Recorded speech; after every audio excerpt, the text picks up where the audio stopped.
Bonjour à tous, le thème de l'émission d'aujourd'hui, la création de valeur. Alors de quoi s'agit-il? Je vais essayer d'être simple pour ne pas faire le prof, comme dit mon fils. Une entreprise crée de la valeur quand ce qu'elle produit vaut plus que ce que ça a coûté pour le produire. Alors il existe aujourd'hui un débat dans les entreprises entre la création de valeur pour l'actionnaire et la création de valeur partagée entre tous les partenaires de l'entreprise, en particulier les salariés et les créanciers.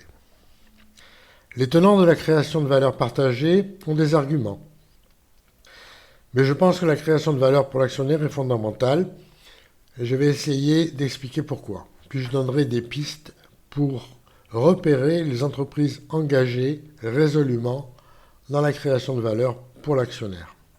Les tenants de la création de valeur partagée se basent sur ce qu'on appelle maintenant la responsabilité sociale et environnementale des entreprises, plus connue sous le sigle de RSE.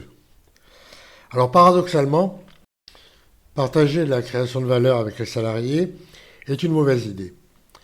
Les salariés doivent être rémunérés en fonction et sur la base de leur travail, et non pour d'autres raisons qui tiennent à la stratégie de l'entreprise. L'autre raison invoquée au nom de la fameuse RSE, c'est la responsabilité environnementale. Si vous entendez un responsable, un manager dire « Vous comprendrez que nous préférons investir dans la transition écologique plutôt que de vous verser un dividende », pensez aussi que c'est une sorte de greenwashing, c'est-à-dire une façon de cacher la faiblesse des performances financières de l'entreprise. Alors bien sûr, le responsable d'entreprise vous dira que plus tard, le dividende sera reversé et sera beaucoup plus important en raison des bons investissements qu'aura fait l'entreprise. Mais, comme dit la fable, un tien vaut mieux que deux tu l'auras, l'un est sûr, l'autre ne l'est pas, préférez le dividende immédiat plutôt que le dividende social et environnemental. En fait, la création de valeur pour l'actionnaire est tout à fait légitime.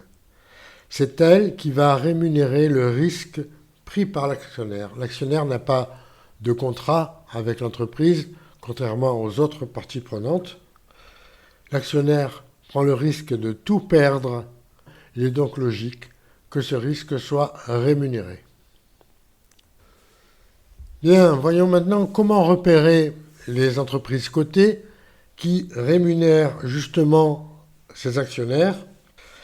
La première, bien sûr, chose à voir, c'est la politique de rémunération des actionnaires, c'est-à-dire la politique de distribution des dividendes, de rachat d'actions qui permettent d'augmenter le cours de l'action, et des politiques anti-OPA quand elles sont bien menées et qui visent à accroître la valeur de l'action pour éviter de potentiels raideurs, comme on dit.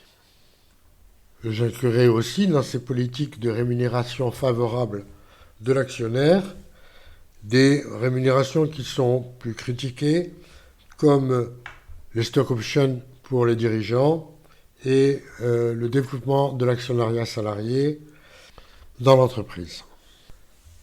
Un critère moins connu pour repérer les entreprises engagées dans la création de valeur pour l'actionnaire, c'est l'attitude des dirigeants vis-à-vis des fonds activistes. Les fonds activistes sont des fonds d'investissement qui prennent une participation dans les sociétés quand ils estiment que cette société est mal gérée. Ils cherchent alors à peser sur les managers de l'entreprise afin qu'ils prennent des décisions moins destructrices de valeur pour l'actionnaire. Si vous entendez, mais ça c'est très rare, un dirigeant se féliciter de l'entrée d'un fonds activiste dans le capital de son entreprise, alors c'est un très bon signe. Par contre, si vous sentez que le dirigeant préfère rester bien au chaud au sein d'un conseil d'administration où tout le monde se tient par la barbichette, eh bien, c'est une entreprise qui ne cherche pas à créer de la valeur pour l'actionnaire. Alors à propos des fonds dits activistes, on peut citer des fonds américains comme Elliott Management, Third Point Management, Muddy Waters, Colony Capital, etc. Tous des fonds qui interviennent en faveur de la création de valeur pour l'actionnaire. Je me souviens par exemple d'un grand PDG d'une entreprise sidérurgique française qui refusait absolument de négocier avec ces fonds activistes quand son entreprise a été privatisée. Eh bien, vous savez très bien ce qui est arrivé. Il n'y a plus d'entreprise sidérurgique française. Un troisième critère très important aussi pour repérer les sociétés qui créent de la valeur pour l'actionnaire, c'est la façon dont elles communiquent avec ses actionnaires. En particulier ses actionnaires individuels comme vous et moi, à travers des comités consultatifs des actionnaires, des newsletters distribués à tous les actionnaires et différents médias. Ces entreprises diffusent toujours des informations exactes parce qu'elles sont surveillées par les autorités de marché, comme par exemple l'autorité de marché financier en France, et elles ne peuvent pas prendre le risque de diffuser des informations fausses.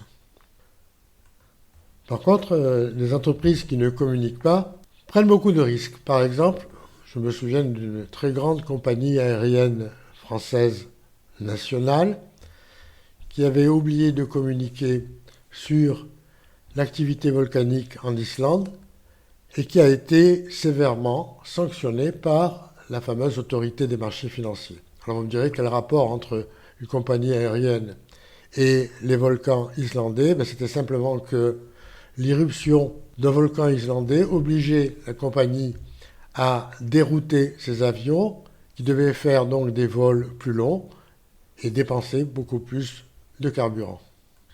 Ce qui évidemment diminuait les bénéfices de l'entreprise. Donc, préférez les entreprises qui communiquent avec ses actionnaires. Alors, d'après une étude qui a été publiée par Investir il y a quelque temps, ces entreprises qui diffusent les meilleures infos aux actionnaires individuels, ce sont Air Liquide, Total, BNP, LVMH en France par exemple. Pour résumer le propos, la création de valeur partagée est trop souvent un leurre et la création de valeur pour les actionnaires est le vrai critère à prendre en compte. Cela dit, la responsabilité sociale et environnementale de l'entreprise est tout de même fondamentale. Et un de mes auditeurs les plus assidus, Jean, a montré dans son mémoire de fin d'études que la responsabilité sociale et environnementale est performante pour l'entreprise et pour les actionnaires à long terme. Et équilibrer la valeur actionnariale et la responsabilité sociale et environnementale est un défi pour les entreprises. Et celles qui y parviennent ont plus de chances de réussir à long terme. Merci pour votre attention. Le prochain podcast aura pour thème les très fameux ETF. Merci de vous abonner et de partager. À bientôt.